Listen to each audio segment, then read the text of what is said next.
be a difficult time. But even think about that. As I hear people talk about how difficult, it's still connected to love. It's the lack of love.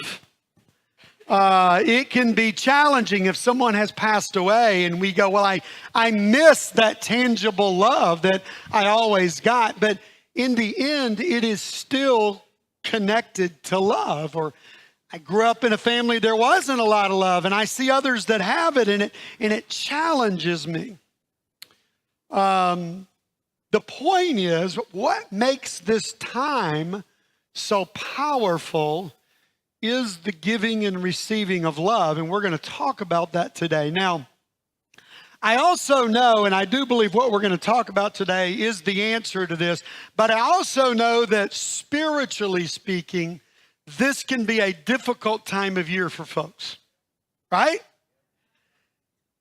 Give me some one word, and I'll try to repeat them. Give me some one word reasons why that is. Siblings. Consumerism. Woo! Big word from a teen. I like that. Come on. Loneliness. Exams. I think I know where that came from. Exams. Yeah. What else? What? Pressure. Memories. Guilt. Busyness. Too much food. Loss. Stress. I think we all just like take a big nap till January and come back then. I mean, it's a little bit daunting, isn't it, to think about. And many of us, those of us who've been around a long time spiritually will go, yeah, I got to tell you, it is easy to come back in January and be pretty lazy and gluttonous and spiritually dull because of all of these things that we've listed and maybe 20 more that we could list. So what I want to do this morning is to give us what I believe is the one thing, if we'll practice, if we'll experience it, if we'll just go, this season is going to be about this. You take whatever that looks like, however it's packaged for you, and see if it isn't a whole lot better. The season of love. Love is what makes this season. We've already this morning talked about the great gift. And what is that gift other than the gift of God loving us and giving us what we needed, not what we deserved? So I want to look at a passage this morning with you. Maybe do a little Bible study at the beginning and dig through it just a little bit. Before I make basically the one point I want to make this morning to challenge our thinking a little bit. Now, in the house church I was in last Sunday, we talked about miracles. It was great. Jeff Dellinger led it. We had a good discussion, great folks together. It was just, it was a great time. And I want to talk about miracles for a moment and help us to understand some things so that what we're going to read, it will be set up for you to understand, okay? Now, before I go any further, let me say this. Miracles were awesome. I'd love to see a real one. Now, I'm not talking about, line up here and I'm going to slap you in the head and you're going to fall down and we're going to act like something happened. I'm talking about the kind that Jesus did, where someone was born without a limb. Everyone could see it. And he touched them and they walked away whole. That's not sleight of hand. It's not smoke and mirrors. It's as real, and it happened. And it happens from way in the Old Testament all the way through parts of the New Testament. Miracles are amazing. I'd love to see one. Come on. Who of us this morning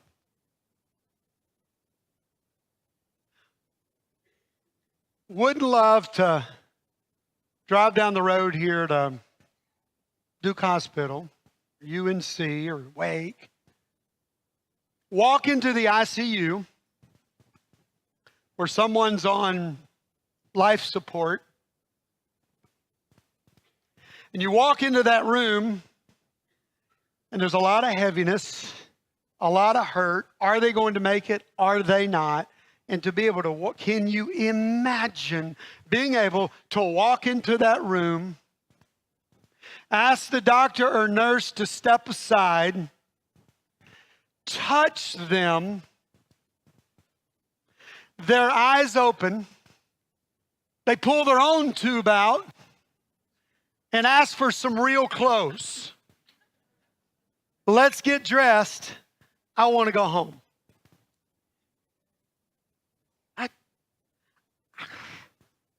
And those of us that have been in those situations, you know, I mean, maybe that invokes in you a very difficult time. Can you imagine if someone could have walked in and what that family would look like coming out of that room? I'd love to see that. So I want you to know miracles are amazing. I would love to I would love to walk to a cemetery today while someone is visiting the grave of a loved one and say, you want to talk to them again? Wait here about 10 seconds. Jesus did those things. His apostles did those things, and they were powerful and they were amazing. Now, in the Bible, miracles served a purpose. They weren't just to, wow, create a sideshow and go, wow, look at this awesome thing here. They were to confirm who the people were, who Jesus was, who the prophets were, who the apostles were. Because let's be honest, if they could perform a miracle, you're probably going to listen to them. And so it confirmed the spoken word, and it gave testimony to the power of Jesus. There were times in the Bible where God did use the hand of men to perform those, though through his power, God did use the hand of men. And in the passage we're about to look at, Paul is going to take up that subject. I don't believe God uses the hand of men anymore. God can still do miracles. Amen? But Paul, in the passage we're going to look at, is going to sort of pick up the subject from right there. Miracles were being seen in this church. Some of them were performing those miracles. And Paul steps in 1 Corinthians chapter 13, and here's what he says. And let's read this together. It's not a long chapter. And now I will show you the most excellent way. If I speak in the tongue of men and of angels, but hath not love, I am only a resounding gong or a clanging cymbal. If I have the gift of prophecy and can fathom all mystery and all knowledge, there's only one person that can do that. God alone. Even Jesus doesn't know the day he comes back. And if I have a faith that can move mountains, but have not love, I am needing to grow a little bit. I'm almost there, but I got just a little bit further to go. I'm a great mature disciple. Paul says, I am nothing. If I give all I possess to the poor and surrender my bodies to the flames, but hath not love, I gain nothing. Love is patient. Love is kind. It does not envy. Does not boast. It is not proud. It is not rude. It is not self-seeking. It is not easily angered. And it keeps no record of wrong. Love does not delight in evil, but rejoices with the truth. It always protects, always trusts, always hopes, always perseveres. Love never fails. And then Paul begins to build an argument. He says, but where there are prophecies, they will cease. Where there are tongues, they will be stilled. Where there is knowledge, it will pass away. For we know in part and we prophesy in part, but when perfection comes, the imperfect disappears. When I was a child, I talked like a child. I thought like a child, I reasoned like a child. When I became a man, I put childish things behind me. Now we see but a poor reflection as in a mirror. Then we shall see face to face. Now I'm known in part. I shall know fully, even as I am fully known. Now these three remain: faith, hope, and love. But the greatest of these is love. Okay. Paul says, you know these miracles that you guys are doing through the power of the Holy Spirit, speaking in other languages, you have prophecies, you have a lot of things. He says, those things are going to come to an end. I'm reading one of the older versions of the NIV, and it says, when perfection comes, the word there in Greek is teleion, and it means completion or maturity. Actually, the newer versions of the NIV, I believe, say when completion comes or maturity comes. And it's easy to figure that out as you see the rest of Paul's argument, what he says. He says, okay, when I was a child, I spoke, I acted, I used childish things. I'm pretty sure that Rick Fuller had a pacifier when he was a baby. Now, I know that's hard to picture.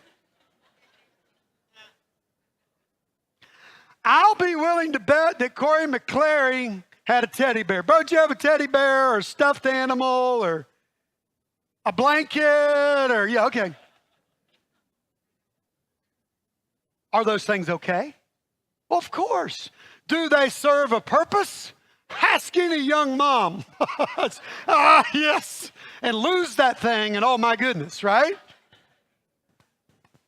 They are childish things. They're awesome. They serve a purpose.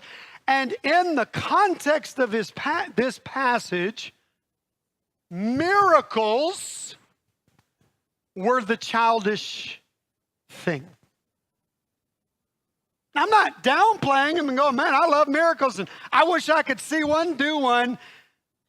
But they were temporary. He said they're going to pass away. As awesome as they were, they're temporary. What would you think this morning if Corey's over here snuggled up with his teddy bear and Rick Fuller's walking around with his pacifier in his mouth? I'd kind of like to see that one too, to be real honest, but you would go, what? No. You got to put away those. And in this context, that's what Paul is saying about miracles. Because something better is coming. Something is coming that's just going to make that seem so little and so childish. When this completion comes, when this maturity comes, you're going to look back at those things and go, yeah, I had one of those when I was a kid. Yeah, you remember those miracle things? They were great. They were fun. But you see, here's the deal. With miracles, people's circumstances got changed, but their lives didn't get changed.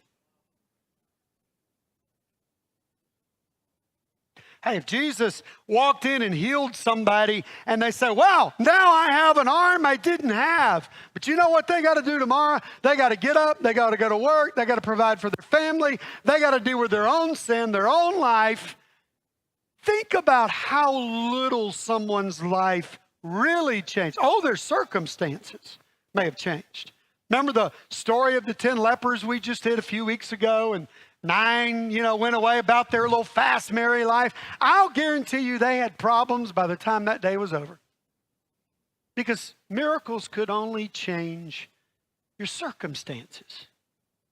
But there was this thing coming, this idea that when they got it, when they grasped and got out of the baby stages, and when they got a hold of this thing and it became the way they see the world, the way they see life, what motivates everything they do, all those childish things were going to go away. And what does Paul say that was? Love.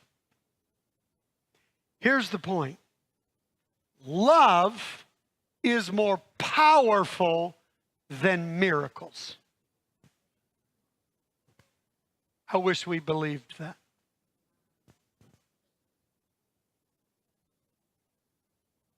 The season is not about trees and ornaments and gifts and shopping and malls.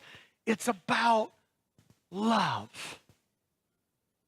Oh, but how quickly we can get attached to the glitzy. I'll illustrate it this way. We have this phraseology we use these days. We call it church hopping or church shopping. What do we mean by that? I'm going to visit around a little bit. I'm going to find me some, cool, nice, fun church to go to. So let me contrast two things. You got church A over here. You're shopping for a church. You're looking for a place to call home, to be, and you walk in and there are bona fide miracles happening in that church. I'm not talking about something, I'm talking about, hey, you can't fake it, you can't stage it, and you knew without a doubt in your mind, that church right there, there's miracles happening in this church. Church B over here, there aren't any miracles that you can see. But there's an incredible amount of love. In fact, there is a love like you've never seen before. Which church do you pick? Tell me most of us wouldn't be. Look how people pick churches today based on whether they got a coffee shop in the foyer. I mean, come on. What do you think we would do? And you know why that is? It's because we don't understand the power of love. It is more powerful than miracles. And that's Paul's argument in 1 Corinthians 13. He says, guys, that's some great stuff there. But it's childish stuff. It's going to go away when it finally dawns on you how powerful love is. When love is what drives you, when love is the way that you live, when love is the dominant thing of your life.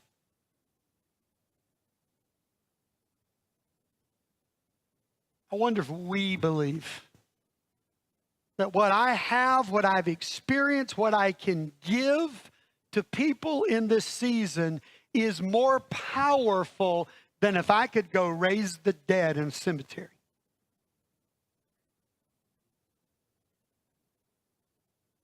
That's Paul's argument. By the way, he gives a little illustration of it, and I'll do it with this right here. He says over in verse 12, now we see but a poor reflection as in a mirror. Now understand, in their day, they didn't have mirrors like you and I have. They had mirrors that were probably a little bit more like this.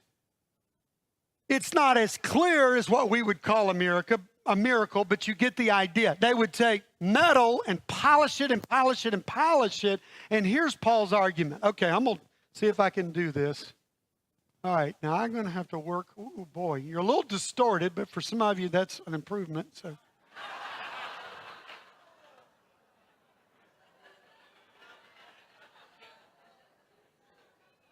I'm trying to see who is the furthest back person that I could actually identify. It's tough.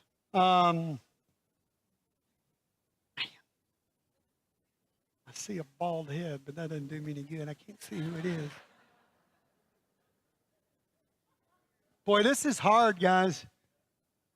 All right, I'm going to have to go closer to the front. All right, John Elder, I recognize you. I got you. There's John right there, purple shirt on the front row. That's Paul's illustration. He says the way we see things, we see with a poor, dim reflection. I can make it out. He says, but then, when this maturity comes, we will see, where'd you go? There you are. Reverse on this thing. That's right. Now I'm looking at him. I can see the back of the room right now. Hey, Greg, that's Paul's illustration of what love does in your life. When you begin to see through the eyes of love, boy, it's like looking face to face with somebody, not looking through a dim reflection. Our biggest problem sometimes in seeing things as life is we just haven't matured in our love. Our growth is so stunted spiritually because we're still over on the, boy, if I could just speak in another language that that would be awesome. And Paul says, put the pacifier away and mature in your love. Love is more powerful than miracles. Now, let me give you two little practical things before we close here. Let's take this through our season. Hopefully by now you figured out, I see what Rick's saying. How about we go into this season going, I'm going to do one thing. I'm going to live out love. Let's come back in January and see how we're feeling then. I think we'll do a whole lot better than, didn't study my Bible much, didn't pray, got a little too caught up, ate too much, yada, yada, yada, all the things that we will say if we're not careful and say, you know what? I want to see clearly and I want to live love. Now, there's a couple of practical things that Paul tells us here. Love has to be experienced. Okay, anybody else in here like Hallmark movies? I like them. Just go ahead and confess. So I'm going to go ahead and I'll go ahead and ruin it for you. Any good Hallmark movie, these three things are going to happen. Ready? Number one, there will be an interrupted kiss. Oh. Gonna happen. Number two, towards the end of the movie, there will be a conflict. And number three, they will live happily ever after, all right? Do I have that down right or what?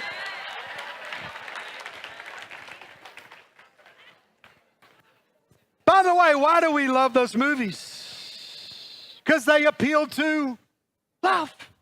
We're wired that way. We want it. But here's the difference. There's a difference in watching it on my TV screen and experiencing it.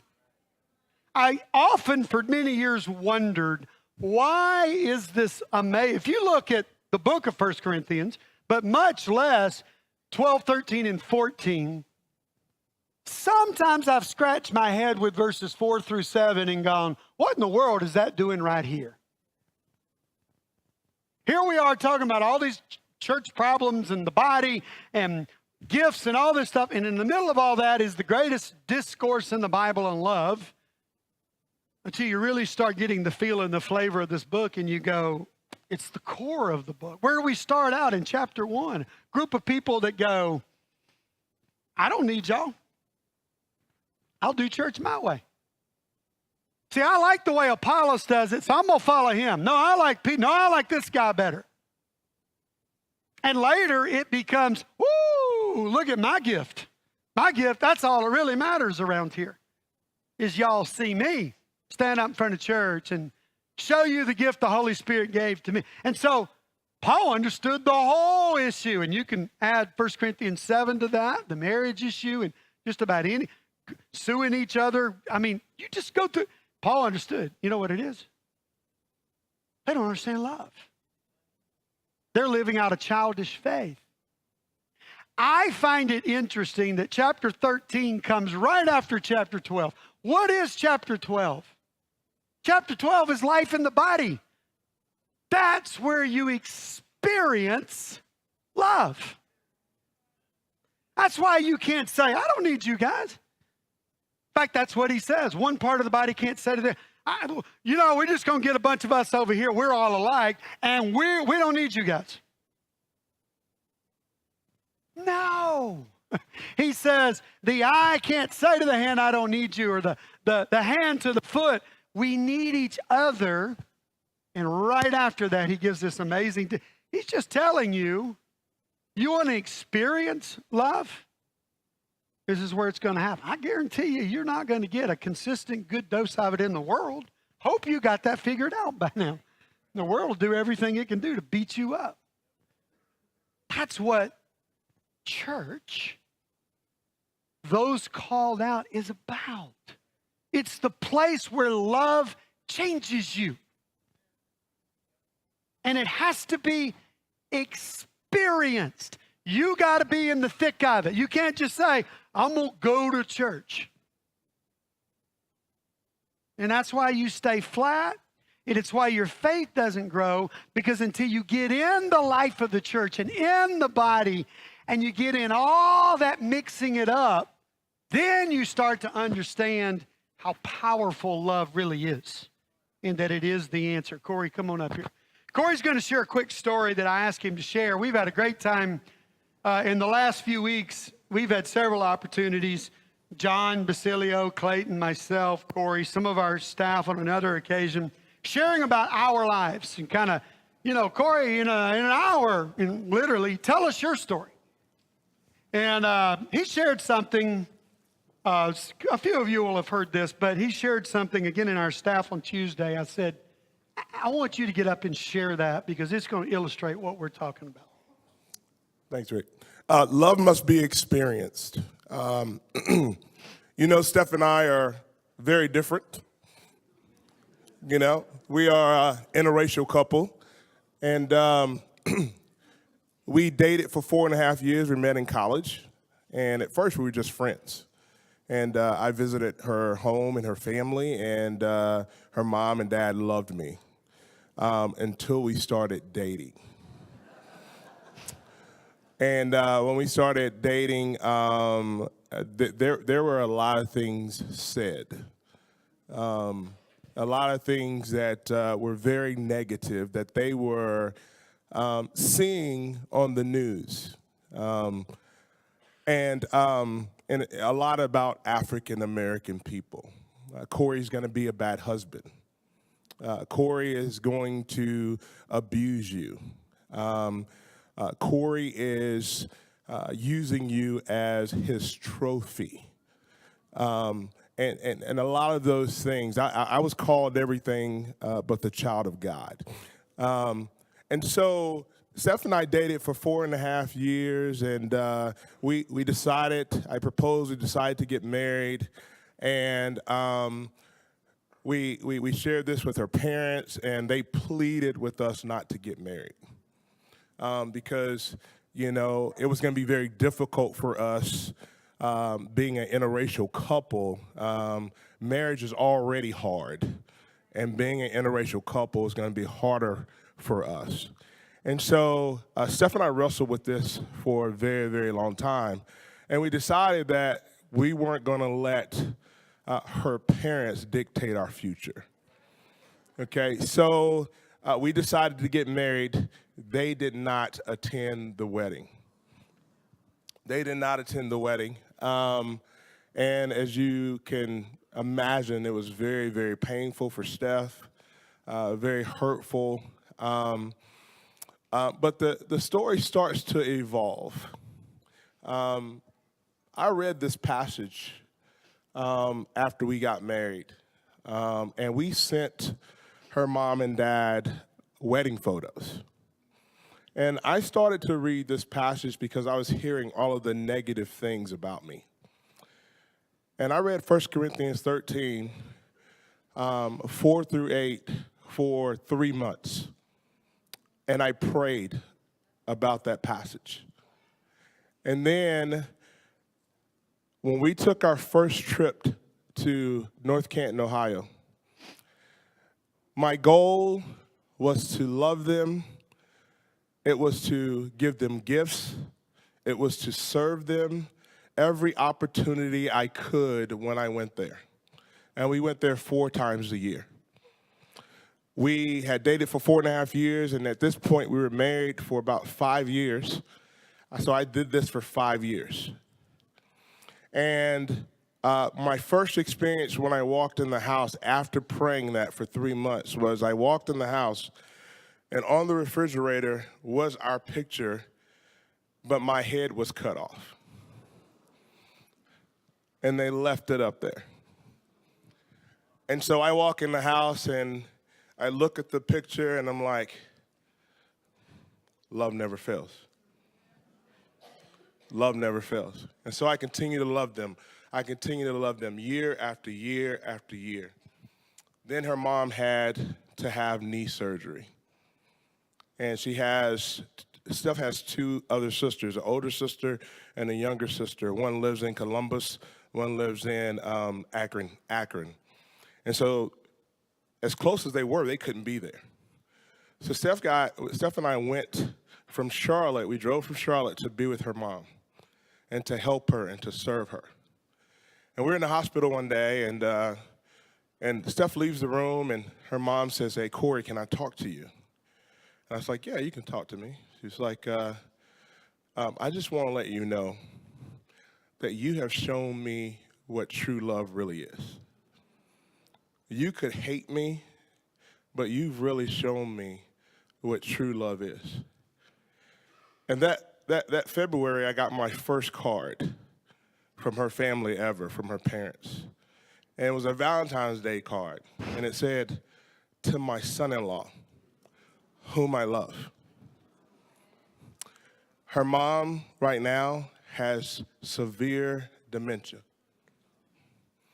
And Steph told me the last night when I was sharing with her that Rick had asked me to share this, she shared with me that her mom sometimes calls her the second child.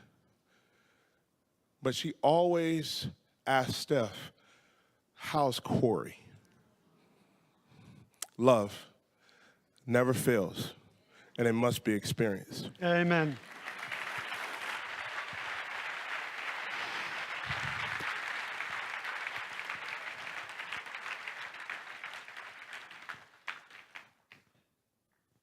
Simple question to ask. What if Corey had just said, "Fine, I'll go build my own family. I'm not going to worry about you"?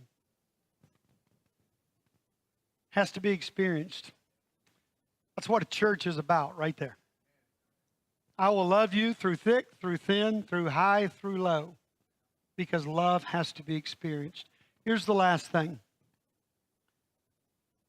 Love is more powerful than miracles, has to be experienced, and love has to be practiced. You got to actually go do it. And I'll show you a quick and easy way for the holidays. I'm going to give you 3 words and make a little quick application. Then I want you to make the rest of your list, all right? When I read, starting in verse 4, love is patient, I think Walmart.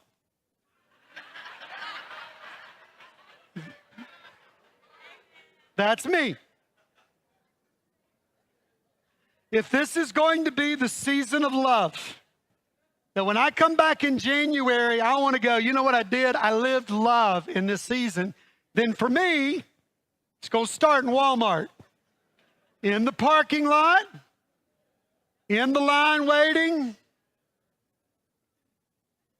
You figure yours out. It is not easily angered. What if for the next month, that was very true about your, think of all those tense times that can happen in families. Think about how somebody can hurt your feelings, forget to give you a gift. There's 1,001 things that can happen that could. But we're going to practice love. And love isn't easily angered. And here's one. This is a big one. Love keeps no record of wrong. Well, if we just did that one thing, that one act of what real mature love is about, we'd have a different holiday season right there. Because I know how it goes. I hear the stories. We go in, we go to our families, we go places, and there's a lot of water under the bridge, and so did this to you, and this happened when you were 12, and yada, yada, yada, and you walk in a ball of emotion, ready to burst. Why? Because you keep a record of wrong. Hey, that could be with somebody sitting in this room right here. Right? I remember back when. You see what I'm saying about how immature we can be about our love? And yet, the love that Paul is demonstrating is more powerful than miracles. If we'll just do it. You make your list. I'm going to close with this illustration, though. I hope this doesn't turn heavy, but it is meant to be pointed. I wish, as I said earlier, that I had the gift of healing. That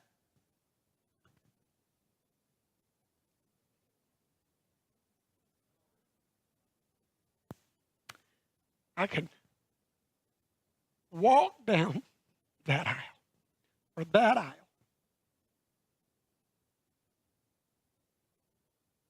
There's some really sick people in this room. We pray for them. We know them by name. I spoke to Nancy a while ago. Was she able to come back in? There she is. Can you imagine what Nancy or Amy or ever so many other people would feel towards me if I go, yeah, I could heal you right now. All I got to do is lay my hand on you. But I'm not gonna. I walk out the door. You would look at me and go, you cold-hearted, selfish, and rightfully so. So here's my question. We have something more powerful than that. Is it any different when we don't give love, live love, experience love, practice love, the greatest gift, the most powerful gift, and you got it. It's right in here. And we can't find the time to invite somebody to church to experience love? I'm not too worried about the other. We'll let God be God. But I can give love, and so can you, unless you and I make sure that this is going to be the best season of love that we have ever lived. Amen, church? Amen.